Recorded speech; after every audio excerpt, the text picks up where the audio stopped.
How one treaty shaped the culture, ethnicity and geopolitics of the world forever.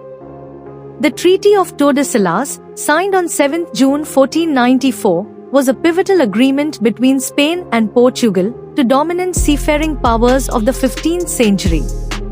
After Christopher Columbus' 1492 voyage, both nations sought papal support to legitimize their claims over newly discovered lands. To prevent conflict, Pope Alexander VI issued a papal bull in 1493 dividing the world along a meridian. Spain and Portugal negotiated and revised this in the Treaty of Tordesillas, moving the line to 370 leagues west of the Cape Verde Islands. This invisible line split the non-European world into two zones of influence. Spain could claim lands to the west.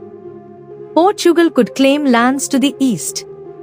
Spain colonized most of Central and South America. Portugal secured its hold over Brazil, Africa, and eventually parts of Asia like Goa, Malacca, and Macau. Impact of this treaty on present-day geopolitics. The treaty's division laid the foundation for modern linguistic and cultural divides in Latin America. Portuguese is spoken in Brazil, while Spanish dominates the rest of South America, a direct result of this 15th century agreement.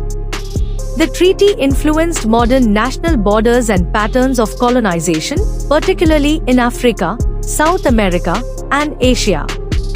Brazil's boundaries, for example, stretch beyond the original Tordesillas line due to later expansion but still reflect early Portuguese presence.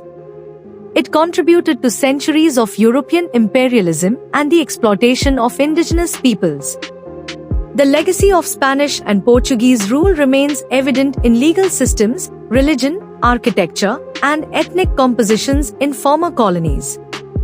The treaty was one of the first attempts to divide the world diplomatically, influencing later treaties and practices in international maritime law and sovereignty claims. In summary, while the Treaty of Tordesillas was created over 500 years ago, its effects are still visible in today's geopolitical, linguistic, and cultural landscapes, especially in Latin America and former Portuguese colonies.